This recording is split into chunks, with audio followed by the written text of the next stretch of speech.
October 29, 2025. President Trump is in South Korea, minutes from meeting Chinese President Xi Jinping, and he decides this is the perfect time to announce, via Truth Social, that America will immediately resume testing nuclear weapons for the first time in 33 years. Not at a press conference, via social media, like he's announcing a new golf course.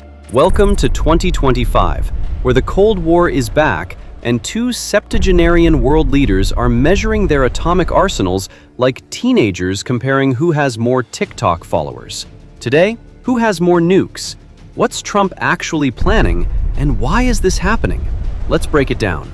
United States, approximately 3,700 warheads, about 1,700 deployed. Russia, approximately 5,459 nuclear weapons, with about 1,718 deployed. So Russia has more total, but Trump claimed on Truth Social that the United States has more nuclear weapons than any other country. That's not true, but Trump's never let facts ruin a good boast. Both countries maintain three ways to deliver nuclear warheads. 1. Land-based ICBMs, Minuteman III missiles, US, versus Yars and Satan missiles, Russia. 2. Submarine-launched missiles, Ohio-class subs, US, versus Borei-class subs, Russia.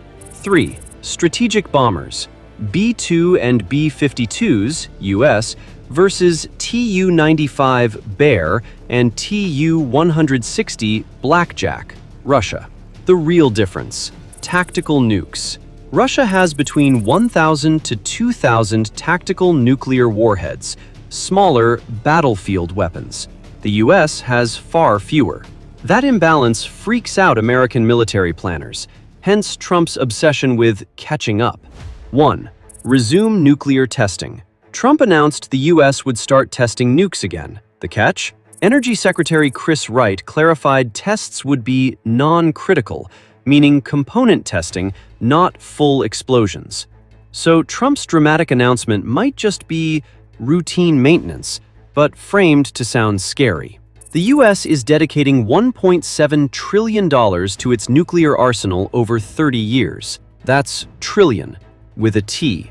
What's included? $4.1 billion for new Sentinel ICBMs, $10.3 billion for B-21 stealth bombers, $11.2 billion for Columbia-class submarines, developing new sea-launched cruise missiles, all to maintain superiority over Russia and China combined. 3. No more arms control. Trump broke with 50 years of history by becoming the first president since Nixon not to negotiate an arms control treaty. The New START Treaty, the last remaining agreement between the US and Russia, expires in February 2026. Unless extended, there are no limits on how many nukes either side can build. Translation? It's arms race time, baby. Russia maintains approximately 4,309 nuclear warheads assigned for use, with 1,718 strategic warheads deployed and about 1,477 tactical warheads. The problem: modernization has stalled. Putin loves bragging about Russia's nuclear upgrades, but as of end of 2024, modern weapons made up 88% of Russia's forces, exactly the same as 2023. RS-28 Sarmat Satan II ICBM? Deployment delayed several more years. New Borei submarines? Construction constantly postponed.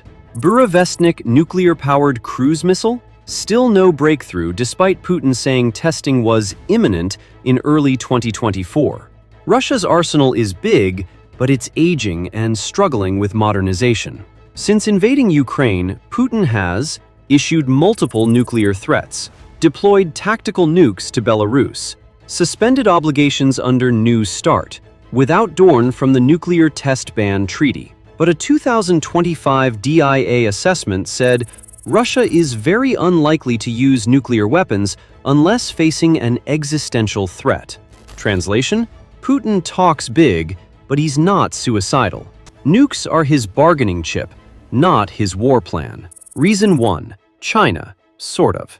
Trump claims China will be even within 5 years. That's wildly exaggerated. China's stockpile increased from 350 to 410 warheads. At that rate, they'd need decades to catch up, not 5 years. But China is expanding, and that worries US military planners. Reason 2: ego and prestige. Let's be honest. Both Trump and Putin see nuclear arsenals as status symbols. Trump literally took credit for accomplishing and renovating nuclear weapons during his first term. He's bragging about maintaining weapons that were already there. Putin, meanwhile, uses nuclear posturing to maintain national prestige and rally domestic support while his military struggles in Ukraine. Reason 3: defense contractor profits. The U.S. nuclear modernization program is $1.7 trillion over 30 years. Who benefits? Lockheed Martin, Northrop Grumman, General Dynamics, Boeing. Every new ICBM, submarine, and bomber is a massive payday for defense contractors. Follow the money. Reason 4: domestic politics. Trump renamed the Department of Defense to the Department of War and announced nuclear testing minutes before meeting Xi. This isn't about national security. This is about looking tough for his base. Scenario 1: tactical nuke in Ukraine. Putin uses a small tactical nuke on Ukrainian forces. NATO probably won't respond with nukes. That escalates to full war. Massive conventional retaliation? Likely. Total isolation of Russia? Definitely. Risk of miscalculation? Extremely high. Scenario 2: full exchange. If the US and Russia launched their full arsenals, studies estimate 100 to 200 million dead in the first hours. Nuclear winter blocking sunlight for years. Global crop failures. Collapse of civilization. It's called mutually assured destruction, MAD, for a reason.